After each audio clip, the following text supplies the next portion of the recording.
देखिए, आज हम सुमित्रा नंदन पंत की कविता द्रुत झड़ों के विषय में अध्ययन करेंगे। उस कविता की मूल संवेदना को समझेंगे। देखिए, सुमित्रा नंदन पंत हिंदी साहित्य में छायावाद के आधार स्तंभ कवि रहे हैं और प्रकृति के गोद में इनका लालन पालन हुआ, इनका जन्म हुआ। अतः इनके काव्य में प्राकृतिक बिंब, उपमान, इन सब का जीवंत प्रयोग हुआ है, अत्यंत सुंदर प्रयोग हुआ है। और प्रकृति के बीच विचरण करते हुए कवि मानव मन की अनेक प्रकार की जो है बुद्धियों को, अनेक प्रकार की जो उसकी संवेदनाएं हैं, उसकी जो चिंताएं हैं, उनको प्रस्तुत भी करता है। द्रुत झड़ों कविता एक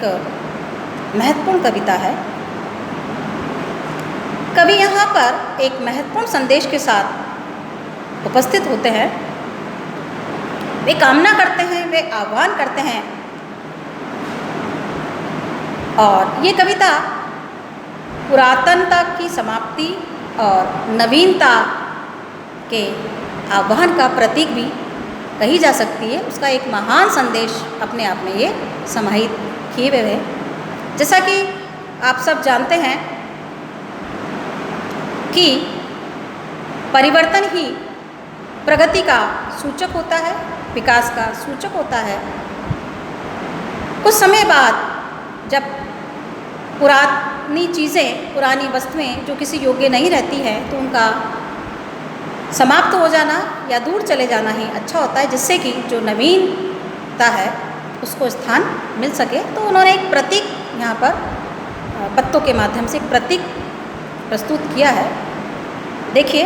कि द्रुत झड़ों जगत के जीर्ण पत्र है, स्त्रत ध्वस्त है, शुष्क शीर्ण हिमता पीत मधुवात भीत तुम वीत राग जड़ पुराचीन। कि जो पेड़ों के जीर्ण शीर्ण पत्ते हैं उनका शीघ्र झड़ जाना ही अच्छा है, वो कामना करता है कवियाँ।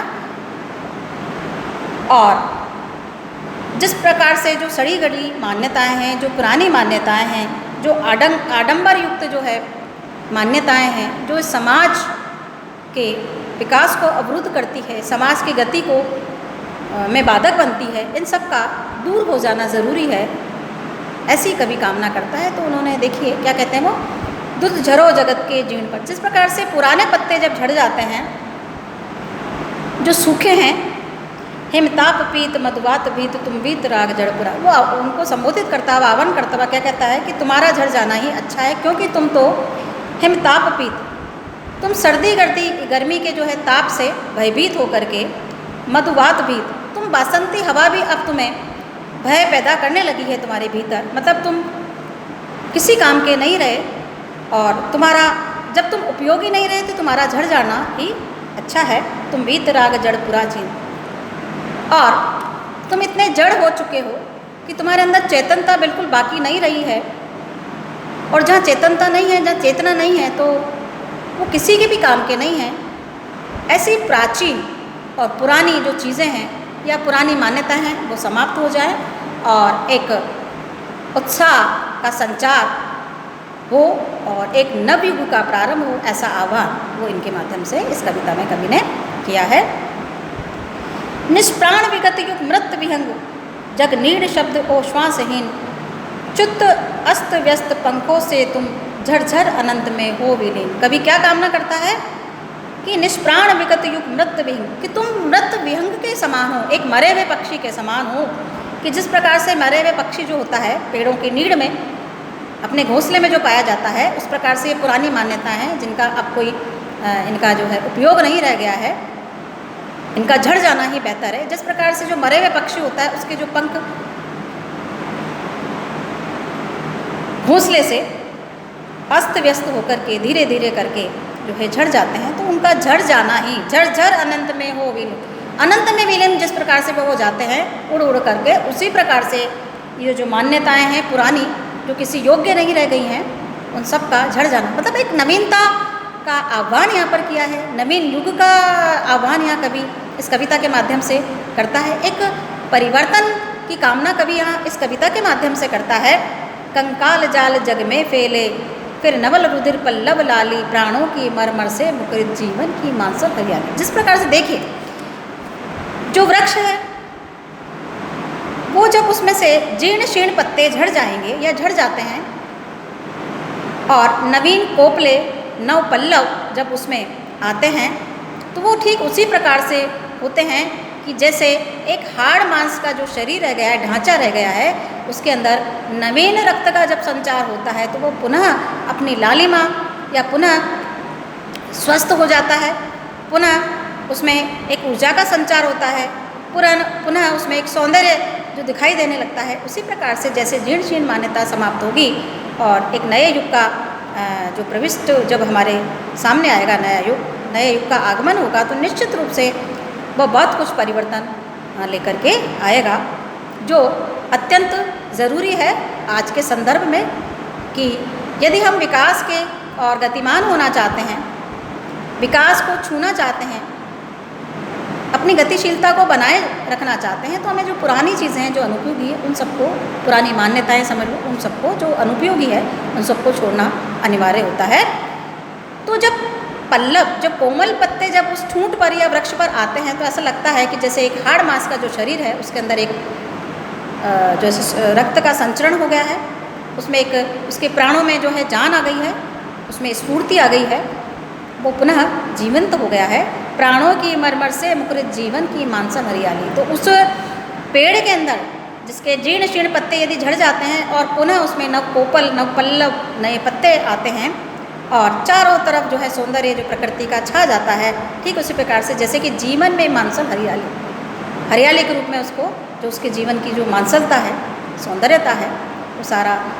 उसकी आभा को दुगना कर देती है। ठीक उसी प्रकार से इन पत्तों का झड़ना, जो जीर्ण शीर्ण पुराने हो चुके हैं, जो सूख चुके हैं, और उनके स्थान पर नवीन कोमल या नवीन पत्तों का आना यहाँ पर ज़रूरी है। ठीक उसी प्रकार से जो पुरानी वस्तुएं हैं, पुरानी बातें हैं, पुरानी चीज़ें हैं, पुरानी मान्यताएं हैं और जो अंधविश्वास है, उन सब का समाप्त होना ज़रूरी है। कहने का तात्पर्य यह है कि समय की गति के साथ कदम ताल बढ़ाते हुए आगे बढ़ना ही गतिशीलता का, विकास का सूचक होता है। तो कवि पंत यहाँ पर शायद इसी संदेश को हमारे समक्ष प्रस्तुत करना चाहते हैं इस कविता के माध्यम से कि मंजरित विश्व में यौवन के जगकर जग की पिंक मतवाली, पिक मतवाली, मंजरित विश्व में यौवन के जगकर जग की पिक मतवाली, निज अमर प्रण स्वर मदिरा से भर दे फिर नव युग की प्याली। और वो कहते हैं कि जो ये मान्यताएं शुष्क पत्ते के समान हैं, जो केवल थोड़े से सर्द गम हवा से प्रभावित होती हैं, ऐसी जगह पर अब क्या हो कि मंजरित विश्व में यौवन के जग की पिक मतवाली, जो ये कोयल है संसार में, संसार रूपी जो कोयल है, वो सुगंधित पुष्प और कलियों से सुसज्जित इस संसार में जो ये मतवाली कोयल है, वो अपना जीवन राग सुना रही है। और किस प्रकार से कि निज अमर प्रणय स्वर मदिरा से, और प्रेम की मदिरा से उसका जो स्वर है प्रेम राग से भरा हुआ है, प्रेम की मदिरा से आप्लावित है, पूर्ण है, और वह इस पुष्पित और पल्वित संसार जो जहाँ पर नव परिवर्तन की सूचना जब उसको मिलती है तो वो फूकने लगी है। निज अमर प्रणय स्वर मदिरा से भर दे जीवन नवयुग की प्याली। कवि यहाँ मान करता है कि पुनः ये जो कोयल है, जो मदमस्त होकर के झूमे संसार में, जो ये मतवाली कोयल है, निज अमर प्रणय स्वर मदिरा से, और उसमें कौन सी मदिरा हो? प्रेम की मदिरा हो, स्नेह की मदिरा हो, उससे जो प्याला है वो लबालब हो जाए, वो पूर्ण रूप से भर दे फिर नव युग की प्याली। और कभी यहाँ पर अंत में देखिए क्या कहता है कि ये पुरानी चीज़ें समाप्त हो जाएं, पुराना जो है मान्यताएं वो समाप्त हो जाए, और नव युग की जो प्याली है, ऊर्जा, उत्साह, उमंग इन सब से भर जाए और संपूर्ण वातावरण में एक मादकता छा जाए जो स्फूर्ति का सूचक भी है, जो उत्साह का सूचक है, जो परिवर्तन का सूचक है। तो कवि यहाँ पर पुराने को समाप्त करना चाहता है, या पुरानी जो बातें हैं या पुरानी जो वस्तुएं हैं, पुरानी जो चीज़ें हैं, जैसे पुराने पत्ते होते हैं वो जब झड़ते हैं तो तभी नई कोपलें उनका स्थान लेती है। तो जिस प्रकार से वृक्ष में एक जान आ जाती है, उसी प्रकार से संसार में ये जीर्ण शीर्ण मान्यताएँ हैं, ये रूढ़िवादी मान्यताएँ हैं, वो समाप्त हो जाएँ और एक नव युग का आह्वान कवि द्रुत झरो कविता के माध्यम से हमारे समक्ष प्रस्तुत करना चाहता है। उसके नवयुग के शुभागमन की वो कामना करता है और इस कविता में यही भाव, यही संवेदना कवि ने प्रस्तुत की है कि हमें यदि आगे बढ़ना है, हमें यदि विकास के क्रम को बढ़ाना है, विकास को गति देनी है, तो परिवर्तन को स्वीकार करना पड़ेगा। और इसके लिए ये ज़रूरी है कि जो पुरानी बातें हैं, पुरानी चीज़ें हैं, जो मान्यताएं हैं, उन सबका पहले समाप्ति ज़रूरी है, तभी नवयुग की प्याली जो है वो है भर पाएगी। इसी का आह्वान कवि इस कविता के अंदर करता है।